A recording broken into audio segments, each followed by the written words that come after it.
أعوذ بالله من الشيطان الرجيم. بسم الله الرحمن الرحيم. والشمس وضحاها والقمر إذا تلاها والنهار إذا جلاها والليل إذا يغشاها والسماء وما بناها والأرض وما طحاها ونفس وما سواها فألهمها فجورها وتقواها. قد أفلح من زكاها وقد خاب من دساها. كذبت ثمود بطغواها إذ انبعث أشقاها فقال لهم رسول الله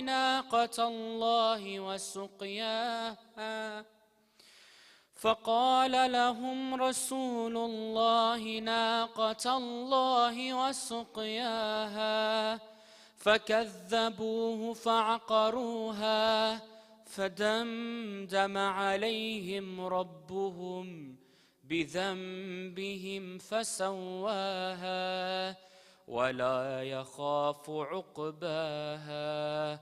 صدق الله العلي العظيم. صلوا على محمد وآل محمد.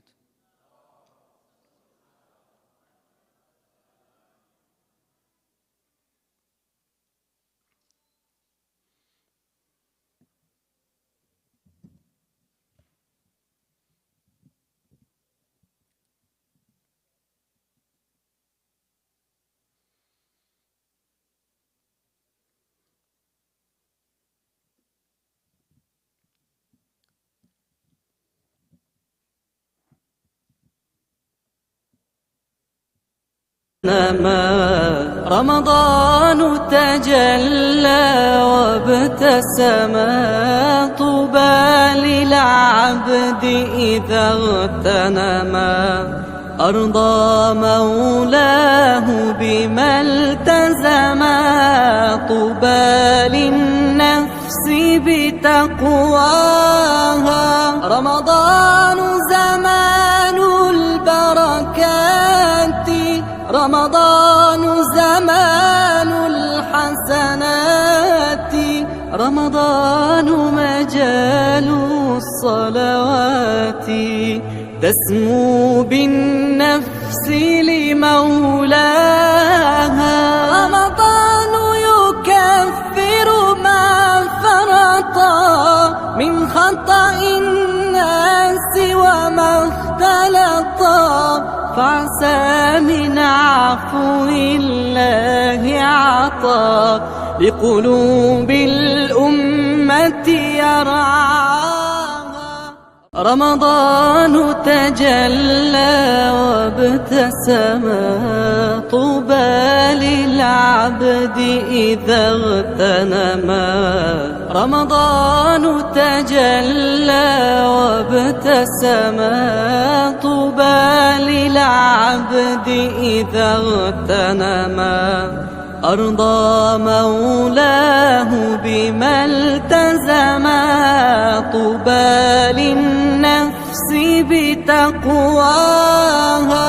رمضان زمان البركات رمضان زمان الحسنات رمضان مجال الصلوات تسمو بالنفس لمولاها. رمضان يكفر ما فرطا من خطأ الناس وما اختلطا فعسى من عفو الله عطا لقلوب الأمة يرعاها. رمضان تجلى وابتسم طوبى للعبد إذا اغتنما رمضان تجلى وابتسما طوبى للعبد إذا اغتنما أرضى مولاه بما التزم. والذين يؤمنون بما أنزل إليك وما أنزل من قبلك وبالآخرة هم يوقنون أولئك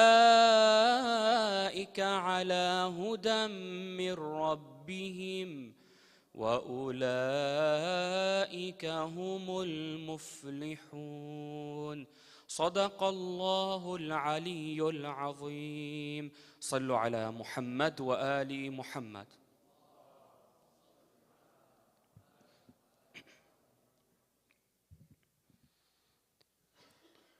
دعاء الافتتاح.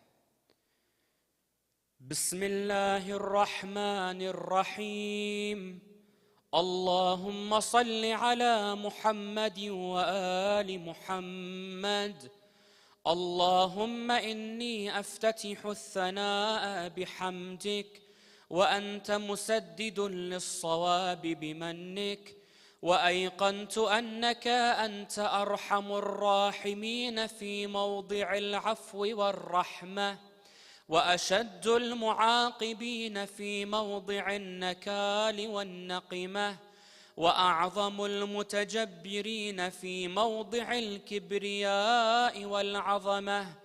اللهم أذنت لي في دعائك ومسألتك، فاسمع يا سميع مدحتي، وأجب يا رحيم دعوتي، وأقل يا غفور عثرتي. فكم يا إلهي من كربة قد فرجتها، وهموم قد كشفتها، وعثرة قد أقلتها، ورحمة قد نشرتها، وحلقة بلاء قد فككتها. الحمد لله الذي لم يتخذ صاحبة ولا ولدا، ولم يكن له شريك في الملك، ولم يكن له ولي من الذل، وكبره تكبيرا.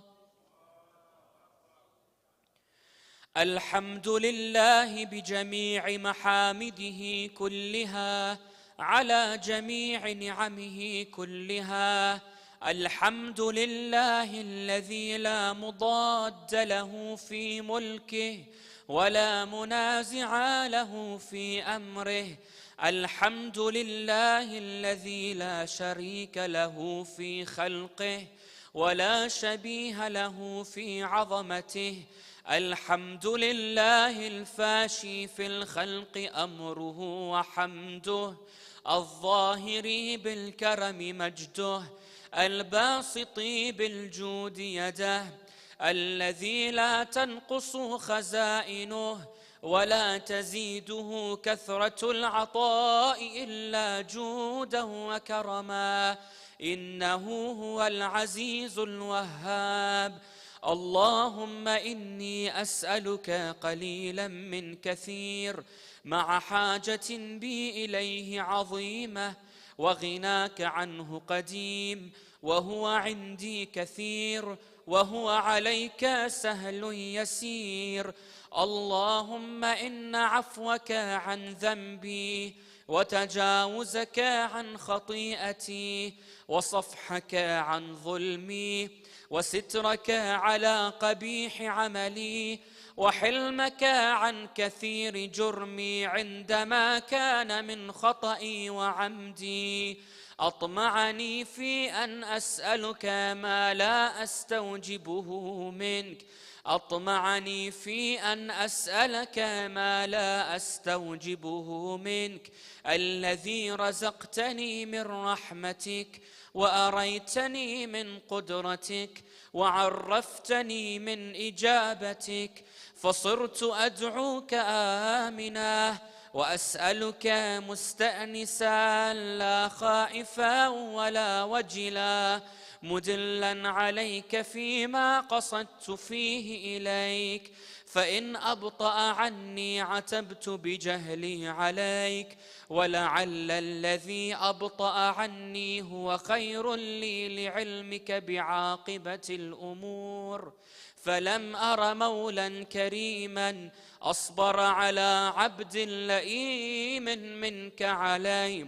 يا رب إنك تدعوني فأولي عنك، وتتحبب إلي فأتبغض إليك، وتتودد إلي فلا أقبل منك، كأن لي التطول عليك. فلم يمنعك ذلك من الرحمة لي والإحسان إلي والتفضل علي بجودك وكرمك، فارحم عبدك الجاهل وجد عليه بفضل إحسانك، إنك جواد كريم. الحمد لله مالك الملك مجري الفلك مسخر الرياح فالق الإصباح ديان الدين رب العالمين. الحمد لله على حلمه بعد علمه، والحمد لله على عفوه بعد قدرته، والحمد لله على طول أناته في غضبه وهو قادر على ما يريد.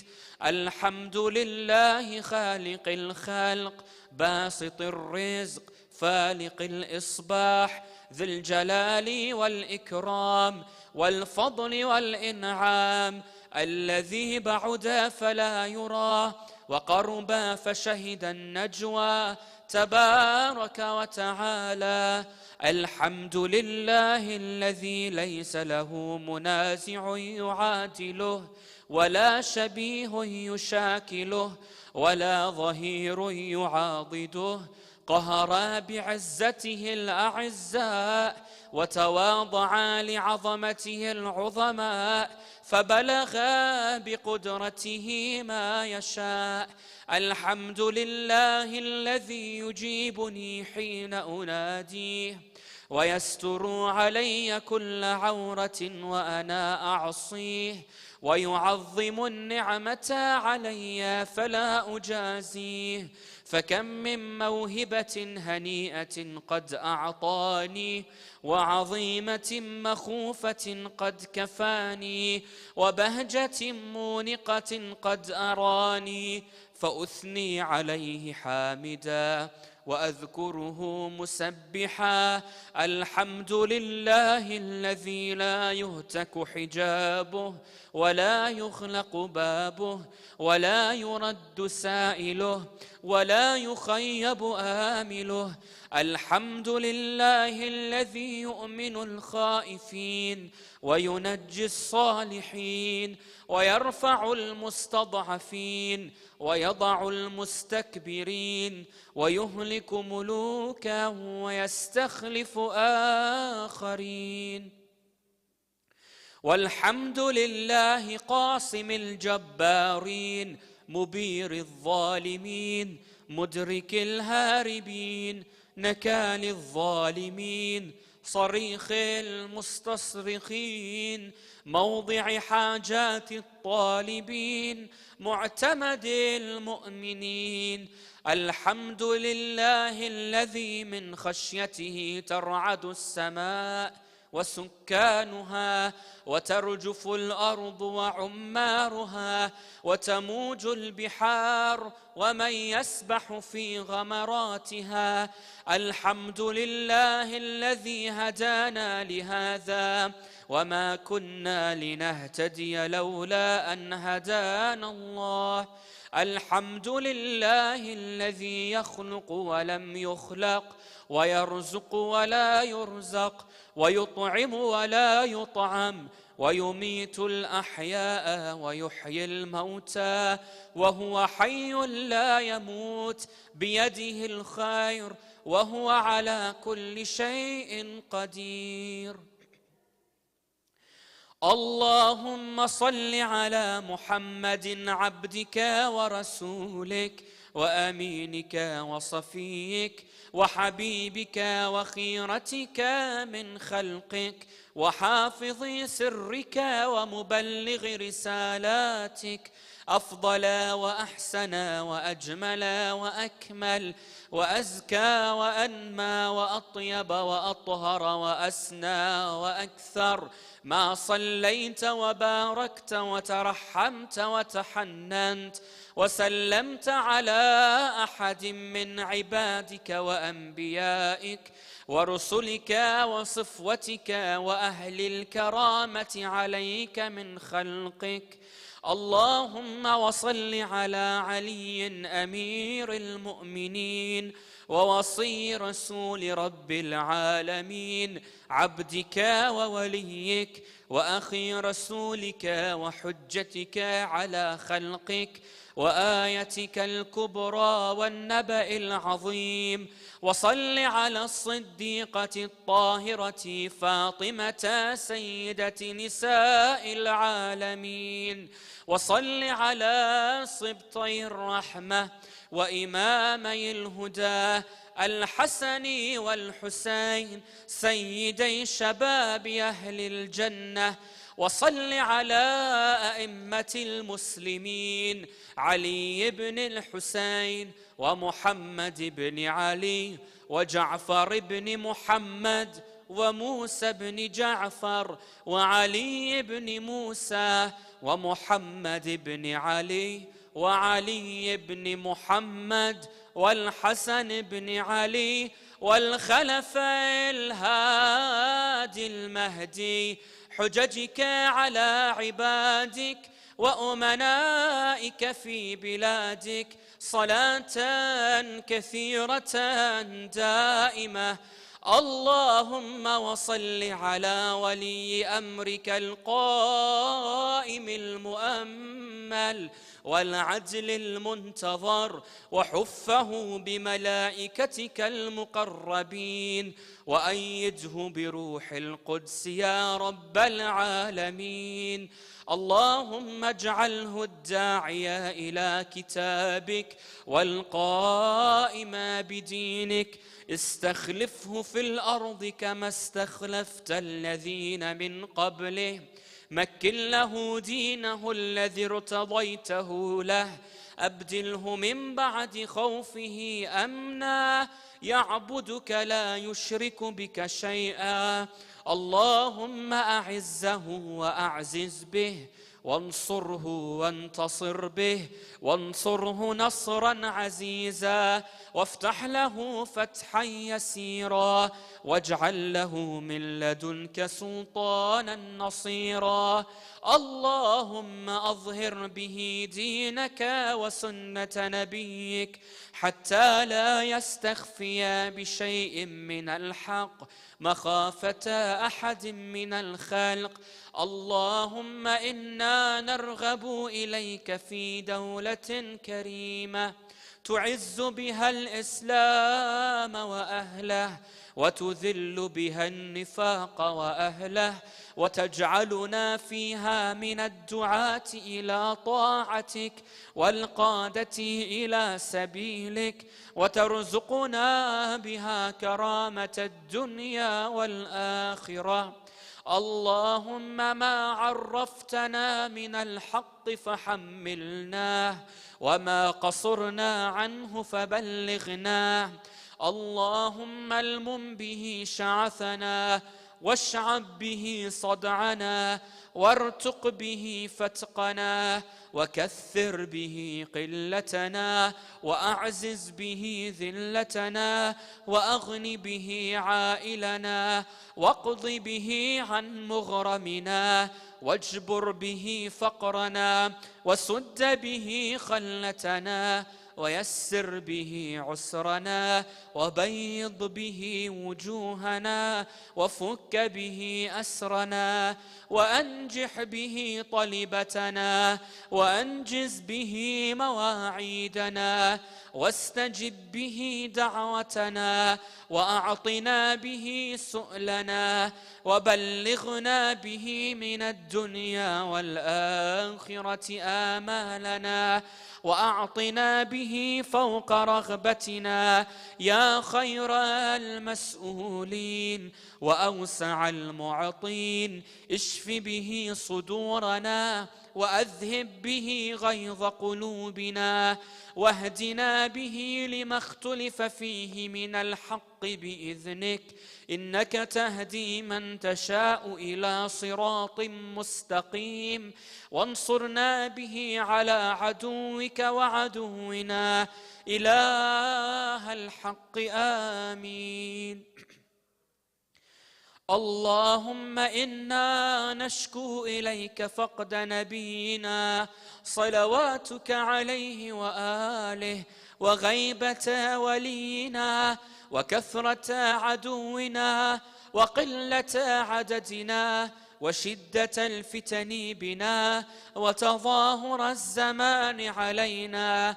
فصل على محمد وآله، وأعنا على ذلك بفتح منك تعجله، وبضر تكشفه، ونصر تعزه، وسلطان حق تظهره، ورحمة منك تجللناها، وعافية منك تلبسناها، برحمتك يا أرحم الراحمين. وصلى الله على سيدنا محمد وآله الطاهرين. بسم الله الرحمن الرحيم. اللهم صل على محمد وآل محمد. اللهم كن لوليك الحجة ابن الحسن صلواتك عليه وعلى آبائه في هذه الساعة وفي كل ساعة وليا وحافظا، وقائدا وناصرا، ودليلا وعينا، حتى تسكنه أرضك طوعا وتمتعه فيها طويلا، برحمتك يا أرحم الراحمين. وصل اللهم على سيدنا محمد وآله الطاهرين. اللهم صل على محمد وآل محمد هدية لرسول الله صلى الله عليه وآله وأهل بيته الأطهار عليهم السلام، ولتعجيل فرج صاحب العصر والزمان عجل الله تعالى فرجه الشريف، ولجميع المؤمنين والمؤمنات، لا سيما المرحوم الحاج محسن ديب حرب والحاج فاطمة حرب، رحم الله من قرأ السورة المباركة الفاتحة تسبقها الصلاة على محمد وآل محمد.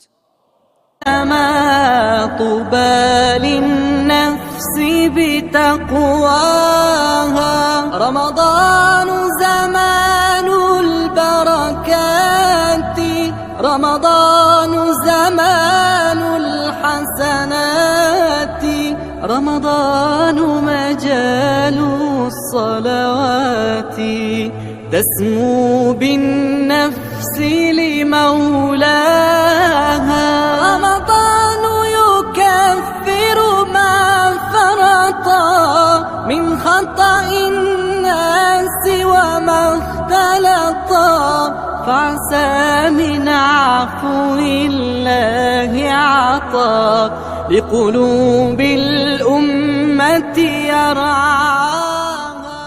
رمضان تجلى وابتسم، طوبى للعبد إذا اغتنما، رمضان تجلى وابتسم، طوبى للعبد إذا اغتنما.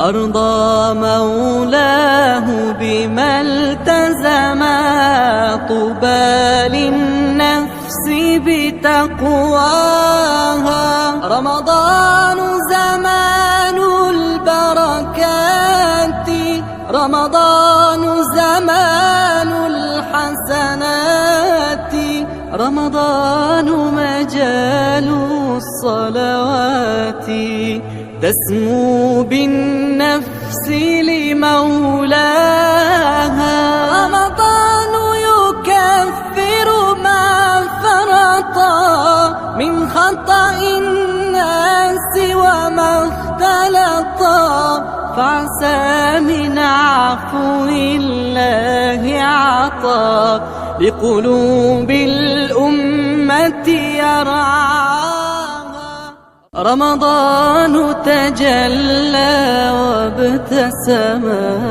طوبى للعبد إذا اغتنما رمضان تجلى وابتسما طوبى للعبد إذا اغتنما أرضى مولاه بما التزما طوبى للنفس بتقواها رمضان زمان البركات رمضان زمان الحسنات رمضان مجال الصلوات تسمو بالنفس لمولاها رمضان يكفر ما فرطا من خطأ الناس وما اختلطا فعسى من عفو الله عطا لقلوب الأمة يرعاها رمضان تجلى وابتسما طوبى للعبد إذا اغتنما رمضان تجلى وابتسما طوبى للعبد إذا اغتنما أرضى مولاه بما التزما طوبى للنفس بتقواها رمضان زمان البركات رمضان زمان الحسنات رمضان مجال الصلوات تسمو بالنفس لمولاها رمضان يكفر ما فرطا من خطأ الناس. I'll be reciting from Surah Az-Zumar, ayah number 52. Again, Surah Az-Zumar, ayah 52. It is on page 464 for those who want to follow along. Sallu ala Muhammad wa ali Muhammad.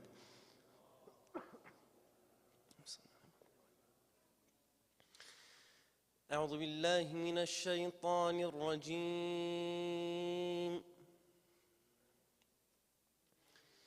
بسم الله الرحمن الرحيم أولم يعلموا أن الله يبسط الرزق لمن يشاء ويقدر إن في ذلك لآيات لقوم يؤمنون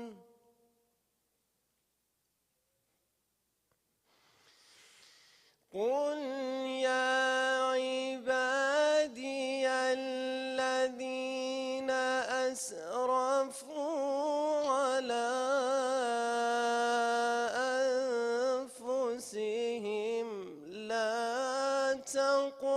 تقنطوا من رحمة الله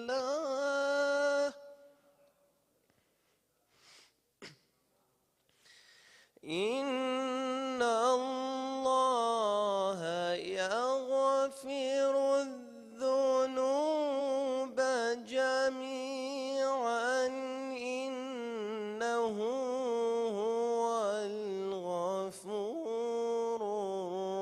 الرحيم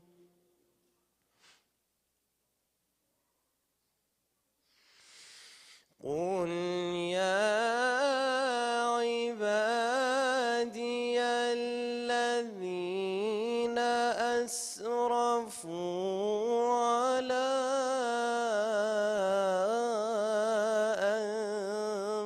أنفسهم لا تقنطوا من رحمة الله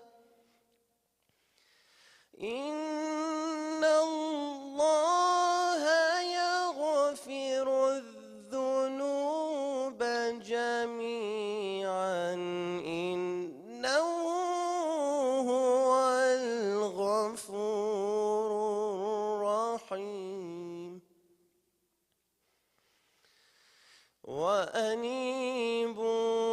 وأنيبوا إلى ربكم وأسلموا له من قبل أن يأتيكم العذاب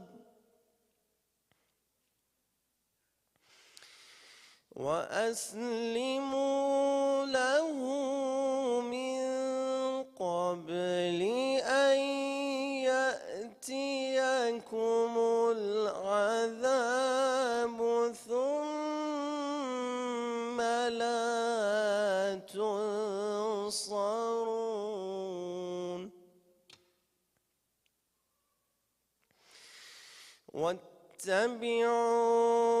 واتبعوا أحسن ما أنزل إليكم من ربكم من قبل أن يأتيكم العذاب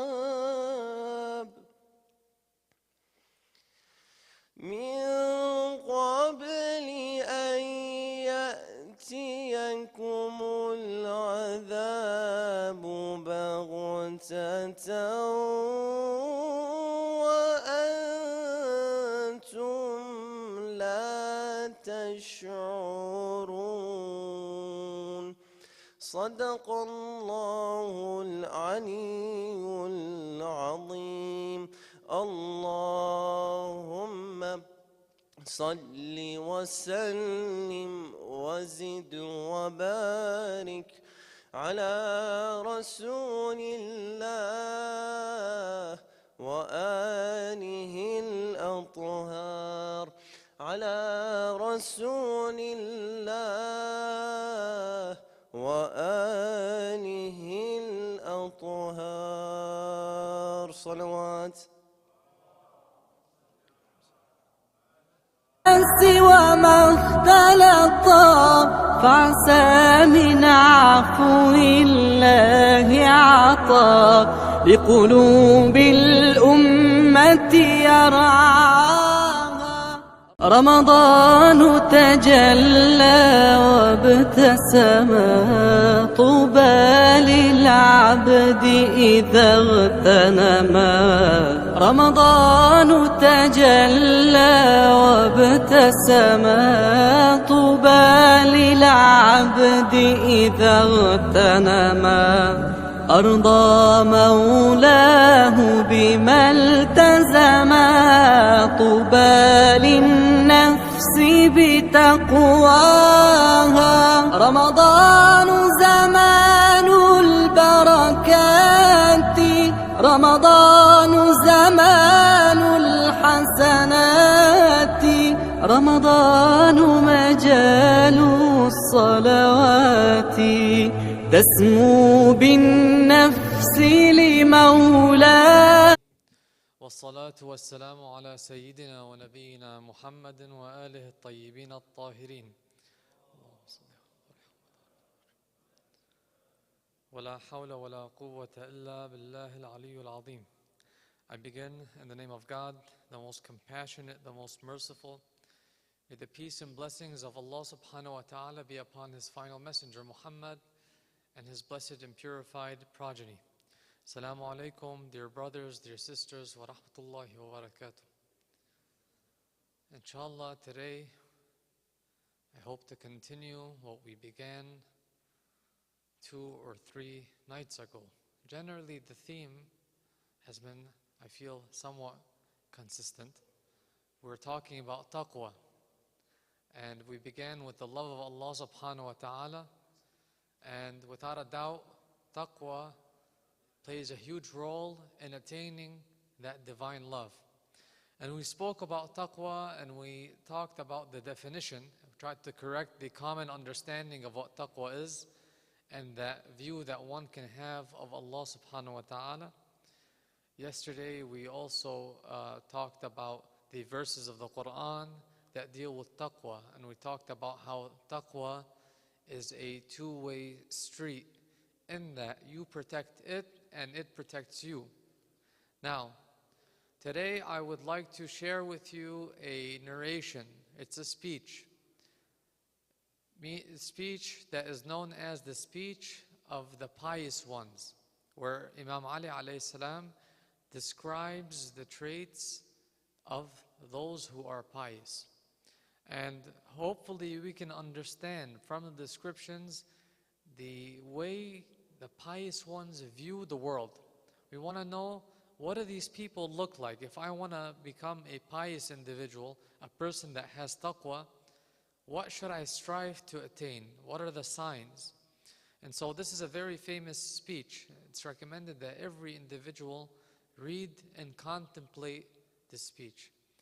And we tried as best as possible to translate parts of it. I highly doubt we're going to be able to cover the entire speech in one night, but we'll start inshallah today. Sallu ala Muhammad wa ali Muhammad.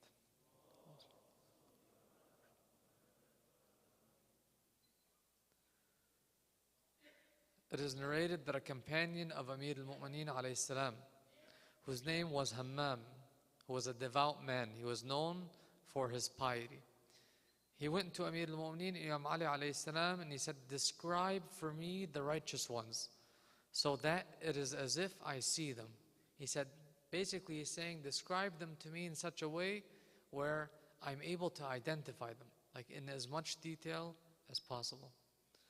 So the Imam was hesitant to respond, and then he said, oh Hammam, have taqwa and be good, for Allah is with those who are righteous and those who do good. He gave him a one-sentence answer. Hammam was not satisfied with this response until he became determined to follow up on it.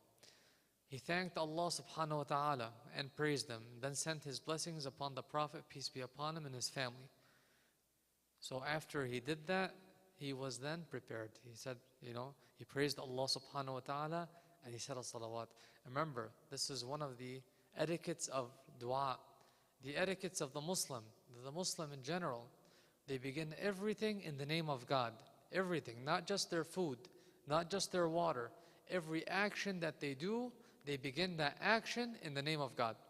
Then he sent a salawat. This is also the order that the du'as go in. When you see a dua that doesn't start with Bismillah ar-Rahman ar-Rahim, Allahumma salli ala Muhammad wa ali Muhammad, you are supposed to add that at the beginning of the dua yourself. Because it is known as one of the etiquettes of the dua, that before you begin a dua or begin a dhikr, you say the basmala and then you say a salawat. So he says that, and now the Imam begins to give him the detailed answer.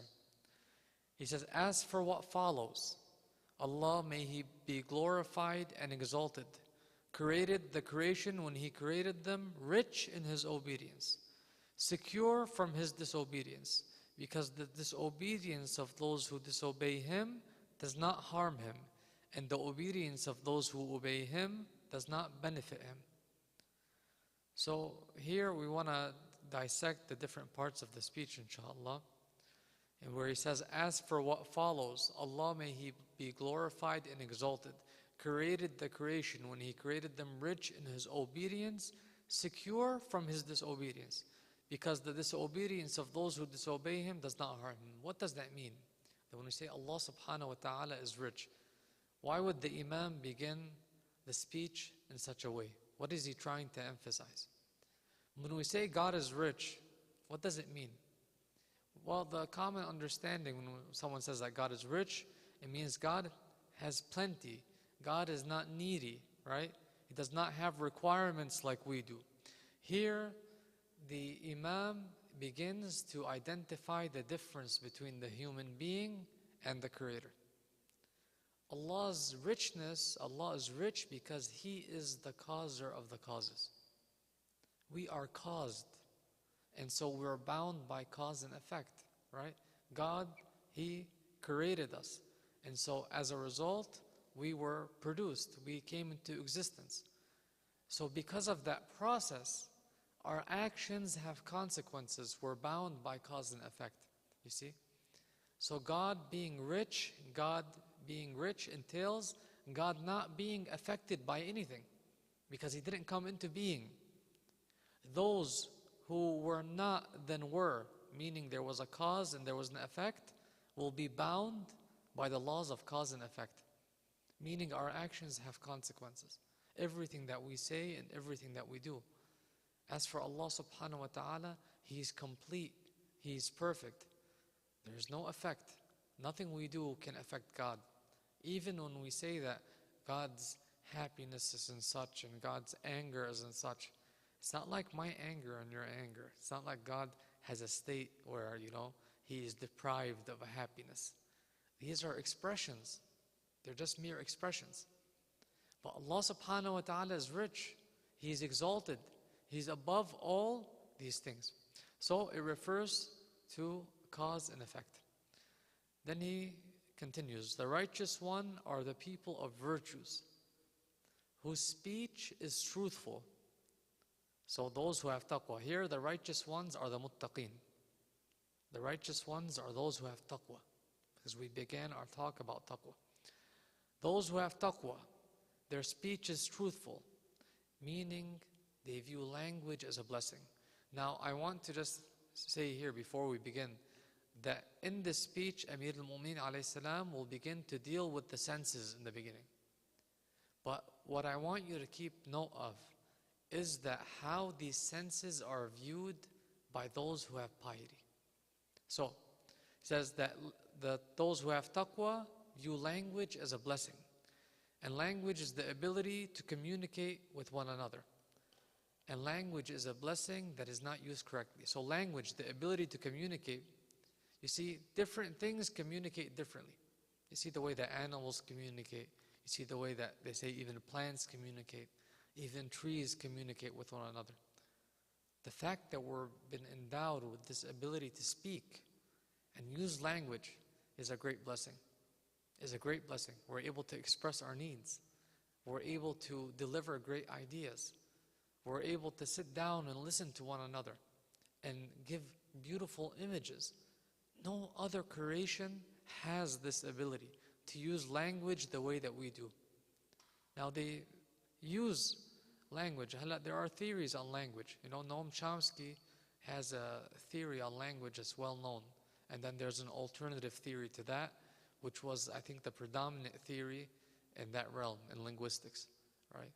But the human being is endowed, every individual, innately, by creation, with this ability to speak and express themselves.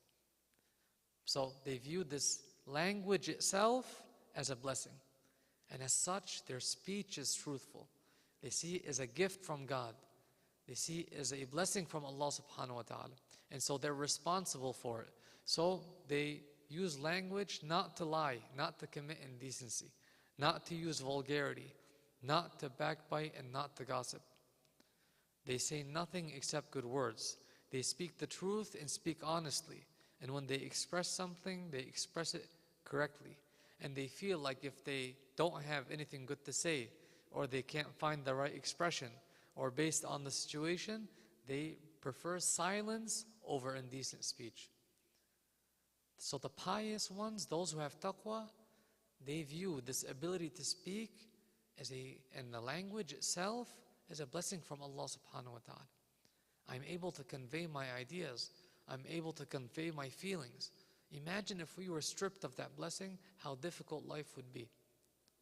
I mentioned maybe in one of the previous lectures that COVID taught us a lot. Meaning COVID made us realize the greatness of certain blessings over others. For example, the sense of smell and the sense of taste. We never realized how important that was. What a big effect it has on our lives. How even eating or engaging in any sort of sensory activity within the mouth, right, is so bland and so simple and so basic, and there's no joy and there's no pleasure in it once the sense of smell and the sense of taste is taken away.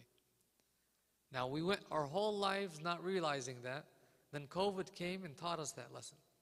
Sometimes Allah subhanahu wa ta'ala gives us blessings in our life. We don't realize their worth and their value until they're gone. So say, contemplate these senses that you were given. Allah subhanahu wa ta'ala, one of the greatest gifts He's given us is the gift of language, this ability to speak. But how are we using this gift? He says the pious one recognizes that this is a great gift. And as such, there's a great responsibility in how we use that gift. So they pick their words wisely. They don't use obscene language. They don't use vulgarity. They don't use language to trick, right? Some people are so good at speaking that they're able to turn truth into falsehood. Truth into falsehood. Through what? Through the means of language. They were given this beautiful ability to express truth, and instead they chose to express falsehood. They were given the ability to express beauty, and instead they expressed hate and vulgarity and ugliness. So this is one of the blessings we're going to be asked about. So the pious one contemplates, views everything as a blessing, and as such they see themselves responsible for the words that they say. I often tell brothers and sisters that this tongue of ours is the same tongue in which we speak to God. How are you speaking to Allah subhanahu wa ta'ala with a dirty tongue? How? How can you expect to speak to the most pure with something that is impure? So you have to purify our tongue. So the pious one contemplates their blessings. Thinking before speaking is one of the means to rectify one's speech. In the narrations that there is a difference between the speech of a hypocrite and the speech of a truthful person. What is the sign of a hypocrite when they speak? He says the hypocrite does not think, the Prophet ﷺ says that the mu'min's heart is before his tongue. And the hypocrite's tongue is before his heart. What does he mean by heart here? We mentioned again that heart in the narrations and in the Quran doesn't refer to the physical heart. It refers to the soul and it refers to the intellect. Sometimes it can mean the physical heart, but here it's referring to the intellect, right? Meaning the mu'min is the one who thinks, weighs their words before they speak. The hypocrite, immediately, the moment that they feel something, they have to say it. The moment that something happens, they have to react. They don't think twice. And then they regret it afterwards. This is one of the traits of an individual who gets angry a lot as well. Person who's easily triggered, easily angered, can't control their tongue. Immediately they have to respond. Why? Because anger, what are you doing in Riyadh? You're exacting revenge. You're saying to the other person, I want you to feel exactly how much you hurt me. I want to make you feel that same hurt. And so they rush to respond and they rush to answer. It says the believer, their heart precedes their tongue, meaning they think about it, they process it first. Should I say it? Is it going to hurt their feelings? And you see it with interactions when you're around believing brothers and sisters. When in conversation, they come to me and they say, they think 100 times before they say something, thinking that they're going to hurt another person. In one of the narrations, it's mentioned that an individual who brings happiness to a mu'min or a mu'mina, they will remain in God's shade till the day of judgment, or throughout the day, at the very least. That one of the greatest acts, people say, how can I help others? Helping others, they say, I don't have enough money. Let me make money so that I can take care of the society. Let me make money so I can take care of the community and its needs. Let me make money so I can take care of my family. Many times your family doesn't need your money. What they need is your attention. What they need is your love. What they need is your affection. They need your listening ear. They need your kind words. Helping another person isn't always financial. They need that affection. They need that care. They need to feel that somebody is listening to them. Somebody is thinking about them. You say, well, I have a relative, I have a friend, I have a sibling. They're going through a lot. I just wish I had the money to help them. Well, if you don't have the money, that doesn't mean that's the end. Make sure you be there for them. Because if you bring them to a state of peace and joy, then that would be worth much more than all the wealth of the world. At least they feel they have somebody by their side. So one of the greatest acts in helping others in the eyes of Allah subhanahu wa ta'ala is good speech, a good word, making somebody happy, making someone's day, giving them a compliment, saying something nice. This is how we attain that piety. This is how we use our tongues, this divine blessing, in the best of ways. Thinking of ways that we can make our brothers and sisters happy, especially with the overwhelming gloom and negativity that, one has to go and see on a daily basis. Social media doesn't help it either, I forgot what situation it was. Somebody brought up it wasn't a statistic, it was a couple of articles, 5-6 articles on a topic. And I told them, well, bad news makes news, Bad news is news. If something good happened and things happened the way that they were supposed, for example, you have a train that's supposed to go from point A to point B, and it's been running for 20, 30 years. Now, they'll never report on it successfully, making its trip, its journey for 20, 30 years. The moment it's late or the moment it breaks down, articles and headlines and everything. It's as if those 20, 30 years didn't exist. That's how the news works. That's how these posts work, right? If it's not controversial, it won't bring in people to view or people to see or people to read it. So sometimes when we go online and we see all these videos and we see all these articles, we think, my God, the world's going to fall apart. And on the contrary, sometimes when they blow something up, you think, my God, if I don't see it, then I'm missing out. I mentioned, I think, in another lecture in Madison Heights, that I didn't see the World Cup this year at all. I didn't see a single match. I was too busy. But I didn't feel like I lost out on anything, really. There's a lot of hype around it. People were talking about it for a very long time. Made it feel like it's something that you had to do. I didn't see it. I got busy doing other things. We had to prepare. We have work over here. Lectures to give and things to read and research to do. I was teaching at the time as well. I got busy. But I didn't feel like I missed out. But in everybody's mind, it's like I have to be there. It's urgent. And if I don't, I'm missing out on some sort of experience. You have to see this show. I remember there were a couple of shows when I was in Iran. My high school friends, they would call me, tell me, you have to watch this show. If you don't, you're missing out. You don't miss out on anything. People hype things up. And so it creates an aura of either false, they magnify things either falsely, or they creates an aura of negativity. So what we can do for others in this day and age is to treat other people with kindness. That way we have honored the right of the tongue. So the believer weighs their words. And there are many people who do not feel responsible for their pen and tongue. Meaning expression can either be through the tongue or through the hand or through the pen.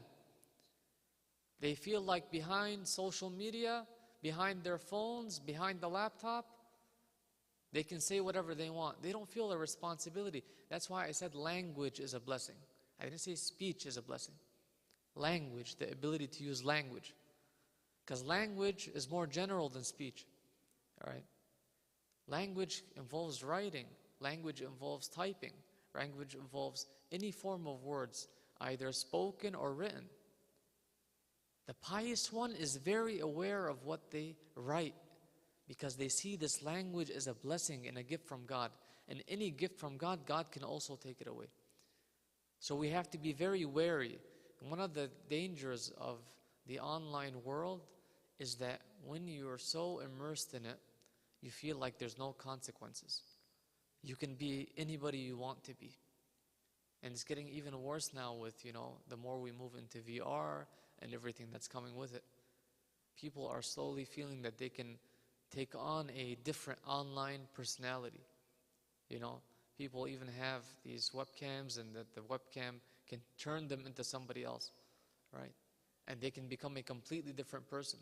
They can change their voice, they can change the way that they look. Why would a human being do that? If we just take a second and think about it. Why would anybody consider even doing that? It's an indication that there's a problem. There's a problem with their identity. There's a problem with him understanding who they are. There's a problem at their core. And so we have a responsibility when it comes to these things, especially in our day and age. You see, I used to tell people that back in the day, I suppose in our parents' time, the home was a refuge. You'd say somebody that's on the streets messing around, you tell him, get him back home, send him back home. Because when you go home, there won't be influences around them. Now, you can't trust yourself in private, let alone in public. It's the opposite. People are more well-behaved in public than they are in private. People are nicer in public than they are in private. They're one person in chat and they're somebody else in real life. And that's a problem. And so we have a responsibility when we see that this language is a blessing, that whether it be online, in real life, in written form, however it may be, that we use this language correctly if we seek to use taqwa, to become one of those that have taqwa, one of the pious ones. And their clothing is moderation. That the pious one, their clothing is moderation. Why the word clothing? The clothing here is to refer that it covers their entire being. Moderation, we spoke about it a bit yesterday, refers to balance, living a life of balance and harmony. Balance and harmony should infiltrate every facet of your life, influence every facet of your life. And if one is off of balance, everything falls out of balance. We understand that when it comes to engineering, right? When somebody wants to engineer a car or an elevator or a plane, they very much understand this concept of balance. This is where contemplation is important. Once I was with the brothers here in Salah, and we had an engineer from France. And I told him, brother, I forgot which one of the brothers it was that was with me. I told him, I'm telling you, that engineer over there, that brother sitting over there, has a view of Allah subhanahu wa ta'ala, and he sees Allah subhanahu wa ta'ala in his own job, in his own way, different than any of us over here, as a result of what he's doing. Why? Because one, he's a mu'min and he's an engineer, meaning those two things fall hand in hand. He's a person of contemplation. So the brother stands up, we greet him, speak to him. And I told him, brother, this is what I was just talking about you to my friend over here. And I said, you probably have a view of God that is different than people that are over here. And he said, yeah, I do. And he gave us this whole example of a circuit and a receiver and signals transmitting, and the transmitting and how the code becomes decoded. And this is how he views salah. This is a person of contemplation. So moderation encompasses everything. It covers the entire being. So moderation involves moderation in eating, in speaking, in sleeping, and in spending. That harmony and balance has to be there. The example of the engineer was to say that the engineer is able to understand that for something to function in this world, for a clock to function and give the correct time, it has to be in tune. You also have to be in tune, because everything else that was created is following a system, a series of laws. The only individual with the capability of either being in complete harmony or in complete chaos is the human being. Why? Because we have this free will. We have the ability to make choices. So we can either fall into complete chaos or strive to become individuals in complete harmony. When we pray, our prayer is actually us going into harmony with the entire universe, because everything is in a state of tasbih. Everything is in a state of prayer. It is bringing harmony to our lives when we are standing on that prayer mat. But it's not sufficient to just have harmony when it comes to prayer. You have to watch out for your sleep as well. Brothers and sisters, some individuals come to me and they have issues with regards to stress and anxiety. Sometimes I tell them, go back, get on a sleep schedule for 2 weeks, then come and visit me again. Go and fix your sleep and come back. I'm telling you this as an individual who sleeps very little. But I know that majority of their anxiety, majority of their stress comes from their inability to go to sleep, their lack of a sleep schedule. You're throwing your life off of balance. Even ibadah is not supposed to be in such a way where you throw yourself off balance. None of the spiritual scholars say that in order to attain nearness to Allah subhanahu wa ta'ala, throw your life off of balance. They will not accept you to move even a step forward until you get your life in check first. That's part of your spiritual journey, to make sure that everything is in balance. What I'm eating, how I'm sleeping, how I'm spending. We talked about how the day is supposed to be split and the responsibilities of the individual during that day. There's a section for worship, there's a section for eating, there's a section for sleeping, there's a section for seeing friends and enjoying your time, enjoying the halal al-tayyib. So you have to have that balance. I mention sleep because it's very common. Believe me, take my word, resolve your sleep issues, and slowly you'll find that the anxiety will decrease. Slowly you'll find that mind fog to clear up. Slowly you'll find yourself having greater willpower. This lack of sleep decreases your willpower, decreases your ability to focus, decreases your ability to feel certain emotions.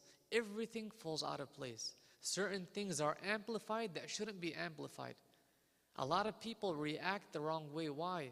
Because actions are split into 4. There are 4 things that influence actions.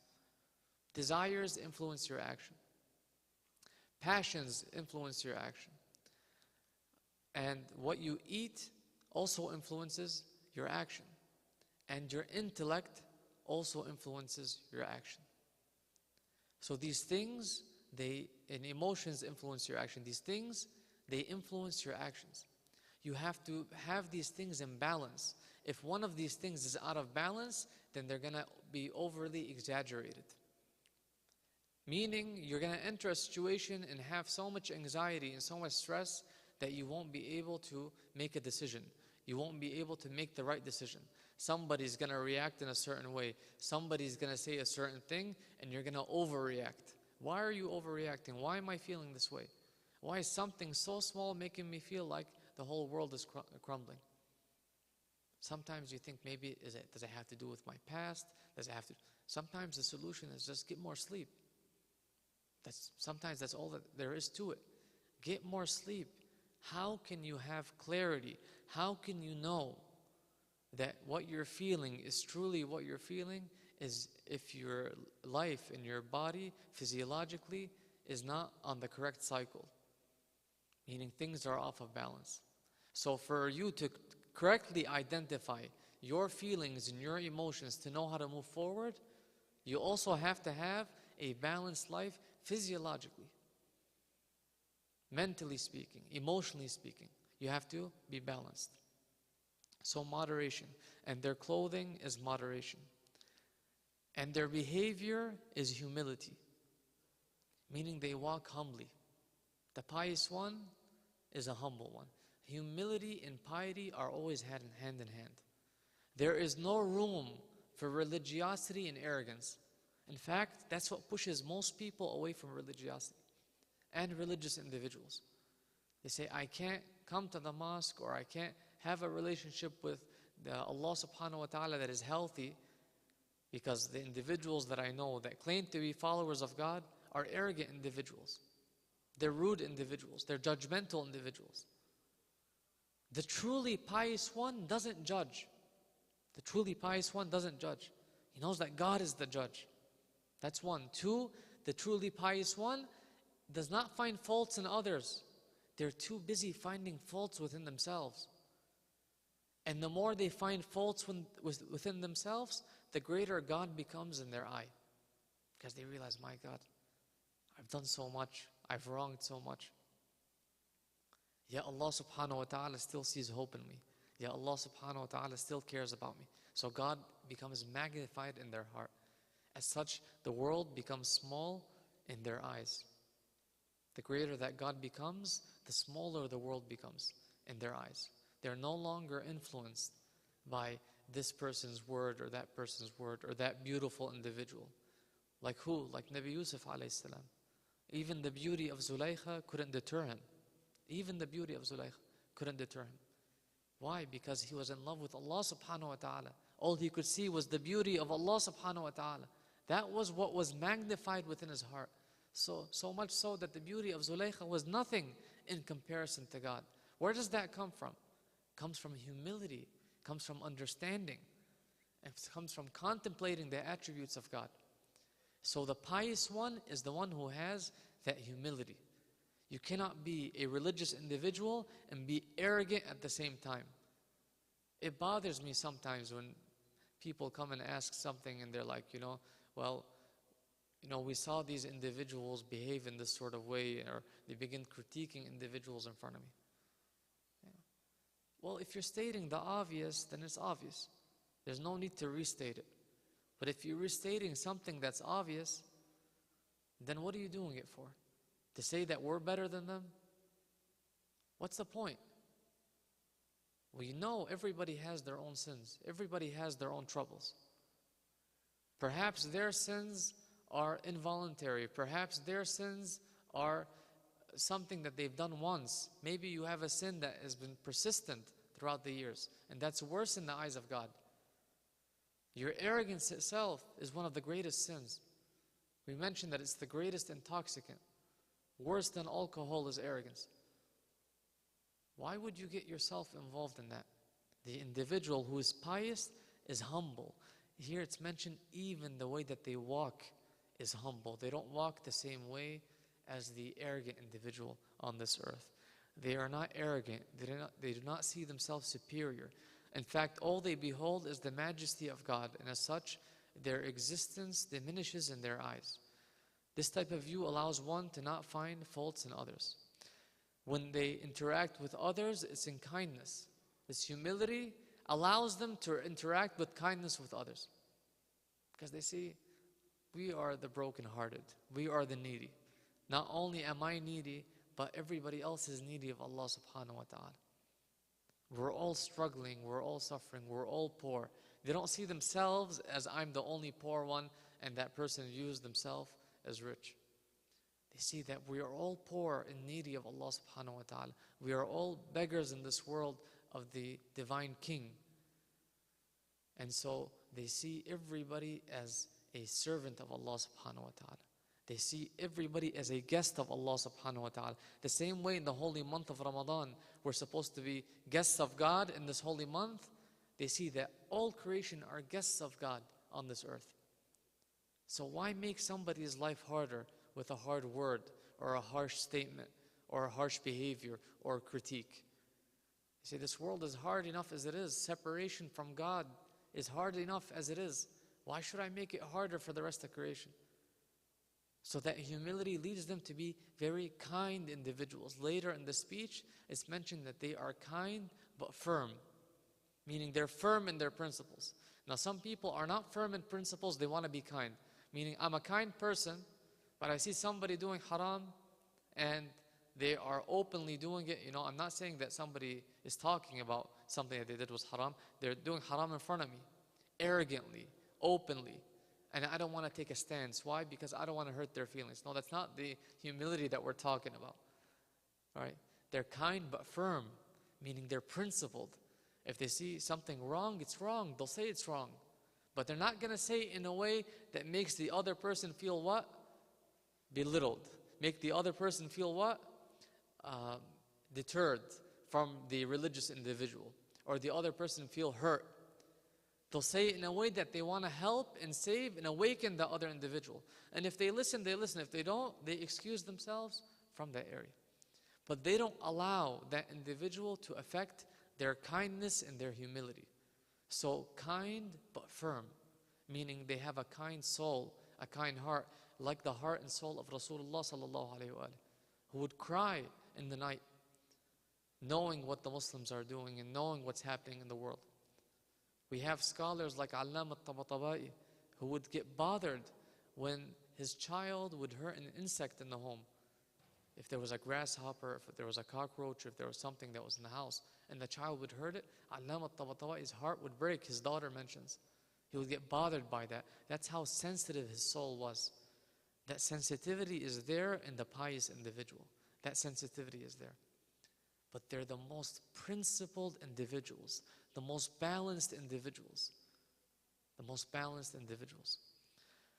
Ask Allah subhanahu wa ta'ala to give us the tawfiq to be amongst those who are pious and resurrected with the most pious Muhammad sallallahu alayhi wa alihi. Allahumma salli ala Muhammad.